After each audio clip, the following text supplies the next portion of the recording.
Hello everyone, welcome back to my channel. This is Pramila Yadav. CTET success series में आपका फिर से स्वागत है। आज का हमारा टॉपिक रहने वाला है मेजरमेंट, असेसमेंट एंड इवेल्युएशन। मापन, आंकलन और मूल्यांकन के बारे में हम डिस्कस करने वाले हैं। कई लोग हैं वो असेसमेंट और इवेल्युएशन, आंकलन और मूल्यांकन है, दोनों को एक ही टर्म लेके चलते हैं, लेकिन इन दोनों में डिफरेंस होते हैं। आपके एग्ज़ाम में क्वेश्चन है इन दोनों के डिफरेंस से रिलेटेड भी पूछा जा सकता है, और आपको कोई भी एक सिचुएशन दे देगा, उसमें पूछेगा कि यहाँ पर टीचर ने असेसमेंट किया है या इवेल्युएशन किया है। ये हम आज की क्लास में डिटेल में डिस्कस करेंगे। आज हम देखेंगे असेसमेंट है वो क्यों ज़रूरी है, इवेल्युएशन है वो क्यों ज़रूरी है, ये कब किया जाता है, ये सब हम आज की क्लास में डिस्कस करने वाले हैं। नेक्स्ट क्लास में हम जो असेसमेंट है उसके टाइप्स के बारे में डिस्कस करेंगे। प्लेसमेंट असेसमेंट क्या होता है, फॉर्मेटिव असेसमेंट क्या होता है, सबमेटिव असेसमेंट क्या होता है, ये सब हम नेक्स्ट क्लास में डिस्कस करेंगे। तो सबसे पहले हम देखते हैं मेजरमेंट, इवैल्यूएशन और असेसमेंट के बारे में।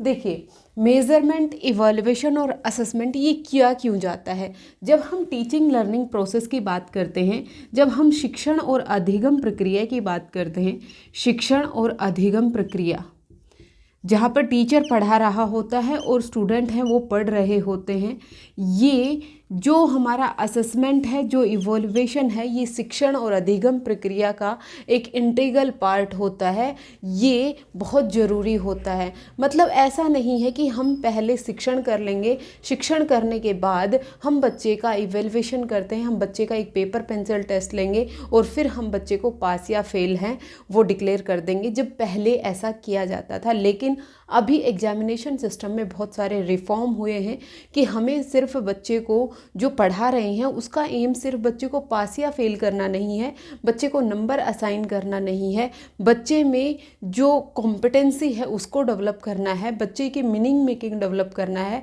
बच्चे अपने एक्सपीरियंस से सीख पाए। ये सब चीज़ें हमें बच्चे को प्रोवाइड करानी है। तो वो किससे करवाएंगे, जब हम शिक्षण और अधिगम प्रक्रिया में सुधार कर सकें। जब शिक्षण और अधिगम प्रक्रिया होती है वो 3 स्टेजेस में होती है, ये हमें पता है। पहली स्टेज होती है जिसको हम कहते हैं प्री एक्टिव स्टेज। कौन सी स्टेज? Pre active. दूसरी होती है हमारी इंटरएक्टिव स्टेज, और थर्ड होती है हमारी पोस्ट एक्टिव स्टेज। जो हमारा असेसमेंट होता है, मेज़रमेंट होता है, इवैल्यूएशन होता है, ये पोस्ट एक्टिव स्टेज में होता है। देखिए, प्री एक्टिव स्टेज में क्या होता है, यहाँ पर टीचर है वो ऑब्जेक्टिव्स की फॉर्मुलेशन करता है, टीचर है वो लेसन प्लान बनाता है, यूनिट प्लान बनाता है, टीचर है ये डिसाइड करता है कि आज की क्लास में उसे क्या पढ़ाना है, कौन से मेथड से पढ़ाना है, कितने टाइम के लिए पढ़ाना है, कौन कौन से टीचिंग लर्निंग मटेरियल उसने यूज करने हैं। ये सब टीचर है वो कौन सी स्टेज में डिसाइड कर लेता है, प्री एक्टिव स्टेज में डिसाइड कर लेता है। जो इवैल्यूएशन की टेक्निक्स हैं और टूल्स हैं कि कौन से टूल्स और टेक्निक्स की मदद से उसे मूल्यांकन करना है, असेसमेंट करना है, ये भी टीचर प्री एक्टिव स्टेज में डिसाइड कर लेता है। इंटरएक्टिव स्टेज में क्या होता है, जो टीचर ने प्रिपरेशन की है वो बच्चों की रुचि के बेस पर, बच्चों के इंटरेस्ट के बेस पर, बच्चे की प्रीवियस नॉलेज के बेस पर, जो पूर्व ज्ञान बच्चों का है उसको आधार बनाकर टीचर पढ़ाई शुरू करवाता है। यहाँ पर वो इंस्ट्रक्शंस देता है, टीचिंग लर्निंग प्रोसेस है वो यहाँ पर होता है। टीचर और स्टूडेंट है एक दूसरे के साथ इंटरेक्शन से सीखते हैं। फिर उसके बाद पोस्ट एक्टिव स्टेज आती है। यहाँ पर टीचर है वो ये जानना चाहता है कि उसने जो पढ़ाया है, जो उसने ऑब्जेक्टिव स्टार्टिंग में डिसाइड किए थे, क्या वो ऑब्जेक्टिव्स हैं वो अचीव हुए हैं। अगर अचीव नहीं हुए तो उसके पीछे कारण क्या है, और अगर जो ऑब्जेक्टिव्स हैं क्या वो पूरी क्लासरूम में अचीव कर ले या कुछ बच्चे रहे हैं। जो बच्चे रहे हैं उनके लिए हमें दोबारा से जो टीचिंग इंस्ट्रक्शन है उसको रीप्लान करना है, दूसरे टीचिंग लर्निंग मटेरियल्स का यूज करना है। ये पता लगाना है कि जो बच्चों को नहीं समझ में आया तो वो उसके पीछे कारण क्या है। हो सकता है टीचिंग मेथड अच्छा ना हो सकता है बच्चे ग्रुप डिस्कशन से अच्छा सीख पाते, लेकिन हमने बच्चे को ऑब्जर्वेशन से सिखाया। मतलब जो टीचिंग मेथड्स हैं उसको हमें चेंज करना है, बच्चों के जो कमियां हैं उनका क्या करना है, निदान करना है, और फिर दोबारा से रेमेडियल टीचिंग बच्चे को देनी है, दोबारा से उपचारात्मक शिक्षण बच्चे को देना है। ये सब चीज़ें हैं टीचर कब डिसाइड करता है, पोस्ट एक्टिव स्टेज में डिसाइड करता है। जो पश्च क्रियात्मक स्टेज होती है, जो इंटरेक्शन, जो अंतः क्रिया के बाद की स्टेज, लास्ट स्टेज होती है, उसमें टीचर है वो ये डिसाइड करता है, जब वो ये पता लगाना चाहता है कि उसने जो पढ़ाया है वो कहाँ तक बच्चों ने पढ़ा है, तब टीचर है वो क्या करता है, मेजरमेंट करता है, असेसमेंट करता है और इवेल्युएशन करता है। सबसे पहले हम मेजरमेंट समझते हैं। मेजरमेंट को हम कहते हैं मापन। क्या कहते हैं? मापन। कि मापन क्या होता है? Quantitative description of one's performance. किसी एक की परफॉर्मेंस की क्वांटिटेटिव डिस्क्रिप्शन। क्वांटिटेटिव का मतलब क्या हो गया? मात्रात्मक। मात्रात्मक। जैसे एक टीचर हैं, उन्होंने मैथ्स का टेस्ट लिया और उन्होंने कहा आपको 100 मार्क्स में से आपको 80 मार्क्स मिले हैं, तो ये क्या हो गई? मात्रा हो गई। जहाँ पर एग्जैक्ट आपको मात्रा गिवन होती है वहाँ पर क्या होता है? आपका मेजरमेंट होता है, मापन होता है। जैसे फिजिकल क्वांटिटीज़ का मापन हम कर सकते हैं, जैसे हम वेट को माप सकते हैं, हम लेंथ को माप सकते हैं, उसी तरह से जब हमें मार्क्स दिए जाते हैं, जब हमें मात्रा के बारे में बताया जाता है, तो वहाँ पर क्या होता है? हमारा मापन होता है, मेजरमेंट होता है। मेजरमेंट में दूसरा क्या होता है? गैदरिंग द इंफॉर्मेशन, मतलब सूचनाओं को इकट्ठा करना। सूचनाओं को इकट्ठा करना ही क्या होता है? मापन होता है। मतलब यहाँ पर टीचर अलग अलग सब्जेक्ट के टेस्ट लेगा और उस टेस्ट में बच्चे ने कितने मार्क्स अचीव किए, वहाँ से वो क्या कर रहा है? सूचनाओं को इकट्ठा कर रहा है और वो ये स्टेटमेंट दे देगा कि मैथ्स में आपको इतने नंबर मिले हैं, साइंस में आपको इतने नंबर मिले हैं। तो ये क्या है? मापन है। ये क्या है? आपका मेजरमेंट है। क्वेश्चन है, आपसे पूछा जा सकता है कि क्वांटिटेटिव डिस्क्रिप्शन है वो किसके अंडर आता है? वो मेजरमेंट के अंडर आता है, असेसमेंट के अंडर आता है, या फिर इवेल्युएशन के अंडर आता है? तो जहाँ पर भी क्वांटिटी की बात होगी, जहाँ पर भी मात्रा की बात होगी, वहाँ पर क्या होता है? मापन होता है। वहाँ पर क्या होता है? मेजरमेंट होता है। जैसे आपको मार्क्स असाइन कर देना, ये क्या है? आपका मेजरमेंट है। फिर उसके बाद आता है असेसमेंट। असेसमेंट को हम कहते हैं आंकलन।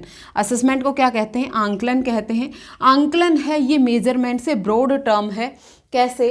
Interpret, analyse, compare one's individual score to the average score of the group. इसका मतलब क्या है? मान लीजिए एक 30 बच्चों का ग्रुप है, उन 30 स्टूडेंट्स का टेस्ट हुआ है, तो सभी बच्चों का जब 100 मार्क्स का टेस्ट हुआ तो सभी बच्चों ने 60 मार्क्स हैं वो अचीव किए। कितने मार्क्स लिए? 60 मार्क्स सभी बच्चों के आए। अब ये क्या हो गया? एवरेज स्कोर हो गया, average score of the group. Average score of the group को कंपेयर करना है हमें किसके साथ? किसी भी एक इंडिविजुअल की परफॉर्मेंस के साथ।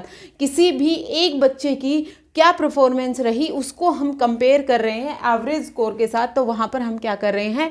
आंकलन कर रहे हैं। वहाँ पर हम क्या कर रहे हैं? असेसमेंट कर रहे हैं। यहाँ पर क्या होगा? इंटरप्रेट होगा, एनालाइज होगा, कंपेयर होगा किसी भी एक इंडिविजुअल के स्कोर को बाकी जो ग्रुप का एवरेज स्कोर है उसके साथ। और ये किस तरह का होता है? ये क्वालिटेटिव होता है। मतलब ये कैसा होता है? ये गुणात्मक होता है। कैसा होता है? गुणात्मक होता है। मेजरमेंट था वो हमारा मात्रात्मक था। मतलब अगर आपको ध्यान आ रहा हो ग्रोथ एंड डेवलपमेंट वाला कॉन्सेप्ट, तो यहाँ पर जो ग्रोथ है वो कैसी थी? हमारी मात्रात्मक थी। और जो डेवलपमेंट था वो कैसा था? हमारा क्वालिटेटिव था, मतलब हमारा गुणात्मक था। तो यहाँ पर क्या है? गुण की बात हो रही। कंपैरिजन ऑफ द टू और मोर सेट्स ऑफ इंफॉर्मेशन। देखिए यहाँ पर तो हम सिर्फ और सिर्फ इंफॉर्मेशन को गैदर कर रहे थे, सूचनाओं को इकट्ठी कर रहे थे। यहाँ पर क्या हो रहा है? कंपैरिजन हो रहा है।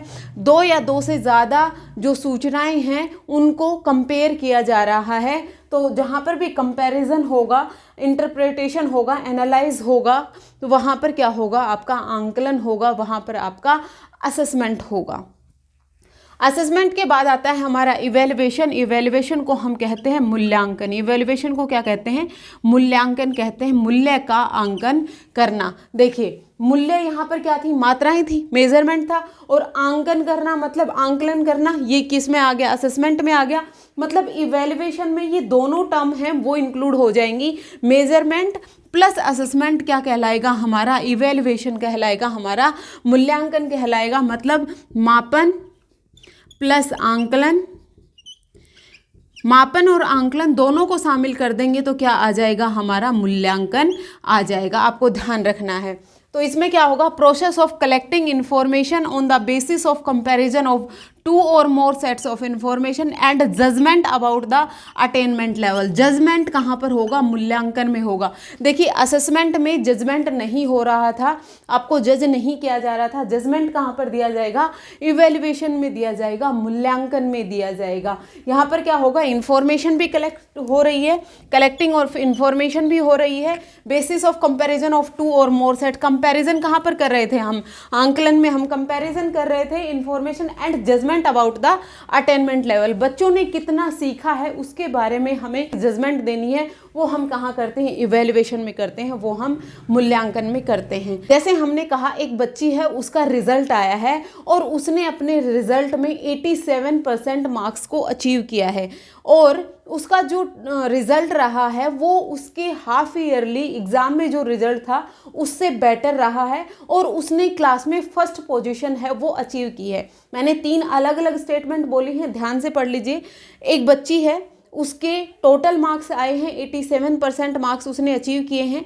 हाफ ईयरली एग्ज़ाम से अच्छा उसने परफॉर्म किया है इस एग्ज़ाम में और उसकी जो ग्रेड है वो कैसी है? फर्स्ट ग्रेड है। 3 चीज़ें हैं। देखिए इसमें 87% की जब बात हुई तो मतलब वहाँ पर क्या हो गया? हमने मेजरमेंट कर दिया। बच्चे के 87% मार्क्स आए हैं, मतलब हमने मात्रा की बात कर दी, हमने इंफॉर्मेशन गैदर कर ली। फिर हमने कहा कि वो हाफ ईयरली में जो एग्ज़ाम में उसकी परफॉर्मेंस थी उससे अब की बार वो क्या है? बेटर है। तो यहाँ पर क्या हो रहा है? कंपैरिजन हो रहा है 2 सेट्स का और किसके बेस पे हुआ होगा? उसकी मात्रा के बेस पर हुआ होगा। जहाँ पर भी बेटर शब्द कह दिया जाए तो ये पर क्या हो जाएगा? उसका इवेल्युएशन हो गया, यहाँ पर उसका क्या हो गया? मूल्यांकन हो गया। और उसने फर्स्ट पोजीशन को अचीव किया है, उसने फर्स्ट पोजीशन को अचीव किया है, मतलब यहाँ पर क्या हुआ? कंपैरिजन हुआ उसके ग्रुप के साथ। उसकी क्लासरूम में बच्चों की जो जो रैंक आई उस रैंक को अरेंज किया गया। ये जो बच्ची थी इसको फर्स्ट पोजीशन मिली, तो ये क्या हुआ? असेसमेंट हुआ। ये 3 अलग अलग चीज़ें होपफुली आपको समझ में आई होंगी। जहाँ पर भी मात्रा की बात होगी वहाँ मेजरमेंट होगा, जहाँ पर भी क्वांटिटी की बात होगी मेजरमेंट होगा, जहाँ पर भी क्वालिटी की बात होगी, गुण की बात होगी, वहाँ पर असेसमेंट होगा। और मात्रा और क्वालिटी जब दोनों की बात होगी तो वहाँ पर क्या होगा? इवेल्युएशन होगा, वहाँ पर मूल्यांकन होगा। होपफुली आपको measurement, evaluation and assessment in तीनों में अभी कोई भी डाउट नहीं रहा होगा। अब हम बात करते हैं कि बच्चे का जो हम असेसमेंट कर रहे हैं, जो इवेल्युएशन कर रहे हैं, वो क्यों कर रहे हैं, उसके पीछे कारण क्या है, उसके पीछे रीज़न क्या है। जब भी हम बच्चों का असेसमेंट और इवेल्युएशन कर रहे होते हैं तो उससे हमें बच्चों के बारे में कुछ इन्फॉर्मेशन मिलती है, कुछ सूचनाएं मिलती हैं, जिससे टीचर है वो अपनी शिक्षण और अधिगम प्रक्रिया में सुधार ला सकता है, टीचिंग और लर्निंग प्रोसेस को बेहतर बनाया जा सकता है। देखो कैसे कैसे। It help in redesign the objective. जो टीचर ने क्लासरूम में पढ़ाई करवाने से पहले उद्देश्यों का निर्धारण किया था, जो प्री एक्टिव स्टेज में उद्देश्यों का निर्धारण हुआ था, उन उद्देश्यों का निर्धारण टीचर ने जब प्री एक्टिव स्टेज में उद्देश्यों का निर्धारण किया था तो क्या उन उद्देश्यों का अचीवमेंट हुआ है? अगर वो उद्देश्य अचीव नहीं हुए, उन उद्देश्यों की प्राप्ति नहीं हुई, तो टीचर क्या करेगा? उन उद्देश्यों को रीडिज़ाइन करेगा। जो उद्देश्य उसने डिसाइड किए थे उसको वो दोबारा से बनाएगा, उसमें कुछ चेंज करेगा। तो इसमें हमारी हेल्प कौन करेगा? असेसमेंट और इवेल्युएशन है, इसमें हमारी हेल्प करेगा। जो असेसमेंट और इवेल्युएशन है tells about the strength and weakness of the learning. जो लर्निंग प्रोसेस हुआ है उसमें क्या कमियां रही और क्या उसकी स्ट्रेंथ रही, उसके बारे में भी हमें बताता है। देखिए जब भी इवेल्युएशन और असेसमेंट होता है सिर्फ और सिर्फ हमें स्ट्रेंथ का ही नहीं पता चलता है, हमें कमियों का भी पता चलता है। जब हम टीचिंग लर्निंग प्रोसेस कर रहे हैं तो उसमें क्या तो हमने बहुत अच्छा अचीव कर लिया और कहाँ पर हमारी कमियां रही, इन दोनों चीज़ के बारे में ही हमें असेसमेंट और इवेल्युएशन बता देता है। Measure the effectiveness of the teaching learning process. जो टीचिंग लर्निंग प्रोसेस है, शिक्षण और अधिगम प्रक्रिया है, वो कितना इफेक्टिव रही। क्या टीचर जो सिखाना चाह रहा था क्या वो बच्चों ने सीख लिया? किस हद तक जो बच्चे हैं उस ऑब्जेक्टिव को अचीव कर पाए। Provide feedback to the teacher. जो असेसमेंट और इवेल्युएशन होता है यहाँ पर जो टीचर है उसको पृष्ठ पोषण मिलता है, पृष्ठ पोषण मिलता है, उसको क्या मिलती है, फीडबैक मिलती है। फीडबैक मिलने से उसे क्या पता चलता है कि बच्चों ने कितना सीखा है, बच्चों को कौन से एरिया में कहाँ कमियां रही हैं, किस तरह से उन कमियों को सुधारना है, ये टीचर रीडिज़ाइन करता है अपने जो इंस्ट्रक्शनल ऑब्जेक्टिव हैं उसमें। It helps student to know about their learning. जो इवेल्युएशन और असेसमेंट है ये बच्चों को उन्हीं की लर्निंग के बारे में, उन्होंने कितना सीखा है इसके बारे में जानने में उनकी मदद करते हैं। Help in planning of new learning experiences.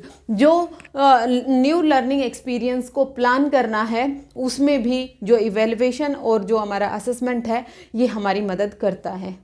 तो ये था मेजरमेंट, इवेल्युएशन एंड असेसमेंट के बारे में। देखिए, टीचर जब भी टीचिंग लर्निंग प्रोसेस की प्लानिंग करता है, तैयारी करता है, तो टीचर के माइंड में कुछ सवाल रहते हैं। सबसे पहले तो टीचर है वो ऑब्जेक्टिव्स को डिसाइड करता है। सबसे पहले वो क्या करता है, ऑब्जेक्टिव्स को डिसाइड करता है, वो उद्देश्यों का निर्माण करता है। इसका मतलब आज की क्लास में जाके उसने क्या पढ़ाना है, उसका आज की क्लास में क्या टॉपिक रहने वाला है, ये सबसे पहले टीचर है वो डिसाइड करता है। जब वो ऑब्जेक्टिव डिसाइड कर लेता है तो फिर उसके बाद वो कंटेंट डिसाइड करता है। क्या डिसाइड करता है, कंटेंट डिसाइड करता है कि आज की क्लास में उसे क्या कंटेंट डिलीवर करना है। जैसे आज की क्लास लेने से पहले मैंने ये डिसाइड किया कि आज मुझे आपको मेजरमेंट, इवेल्युएशन और असेसमेंट के बारे में सिखाना है, ये मेरा इंस्ट्रक्शनल ऑब्जेक्टिव हो गया। अब उसके बाद मैं ये डिसाइड करूँगी कि मैंने कौन सा कंटेंट आपके सामने रखना है जो आपके एग्जाम पॉइंट ऑफ व्यू से अच्छा हो, जहाँ से क्वेश्चन बनते हो। फिर मैंने क्या किया, कंटेंट डिसाइड किया। कंटेंट डिसाइड करने के बाद मैं क्या यूज करूँगी, मेथड्स डिसाइड करूँगी कि कौन से मेथड से मुझे पढ़ाना है। यहाँ पर जो टीचर है वो टीचिंग मेथड्स का चुनाव करता है, जो शिक्षण की विधियाँ हैं उनका चुनाव करना है। क्या उसे लेक्चर मेथड से पढ़ाना है, क्या उसे ऑब्जर्वेशन मेथड से पढ़ाना है, क्या उसे डिस्कवरी मेथड से पढ़ाना है। कोई सा भी एक मेथड यहाँ पर टीचर है वो डिसाइड करता है। मेथड डिसाइड करने के बाद टीचर क्या करता है, टीचर है वो क्लासरूम में जाकर पढ़ाएगा। पढ़ाने के बाद यहाँ पर क्या करता है, वो इवेल्युएशन करता है। यहाँ पर क्या करता है, वो मूल्यांकन करता है। जब वो मूल्यांकन करता है तो उसे क्या मिलती है, फीडबैक मिलती है, उसे पृष्ठपोषण मिलता है, जिससे वो ये पता लगा पाता है कि उसके जो ऑब्जेक्टिव्स थे क्या वो अचीव हुए फिर या नहीं हुए। ये पांचों स्टेप आपको याद रखने हैं। आपसे इसी सीक्वेंस में पूछेगा कि पहला स्टेप है टीचिंग लर्निंग प्रोसेस का, वो क्या होता है, तो वो होता है फॉर्मुलेशन ऑफ ऑब्जेक्टिव, उद्देश्यों का निर्धारण करना, जो कौन करता है, टीचर करता है।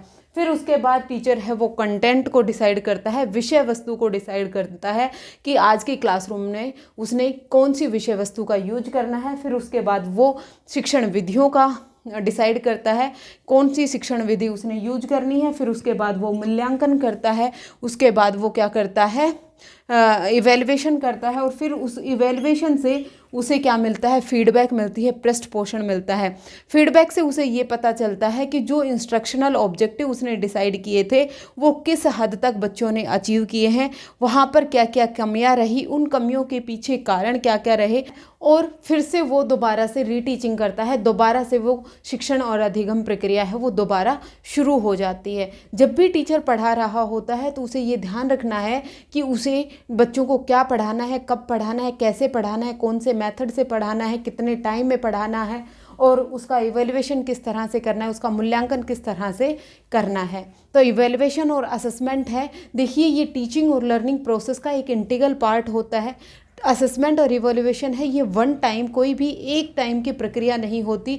ये जब टीचिंग लर्निंग प्रोसेस शुरू होता है तब से शुरू होकर एंड तक चलती रहती है, आखिर तक चलती रहती है। ये एक गोल डायरेक्टेड होती है, लक्ष्य निर्देशित होती है। मतलब जब तक कोई लक्ष्य नहीं होगा टीचिंग लर्निंग प्रोसेस नहीं होगा। जो टीचिंग और लर्निंग प्रोसेस है ये कॉन्टिन्यूस चलता रहता है, सतत चलता रहता है। नेक्स्ट क्लास में हम असेसमेंट के टाइप्स के बारे में डिस्कस करेंगे। आज की क्लास में इतना ही, मिलते हैं नेक्स्ट वीडियो में फिर से। Thank you very much.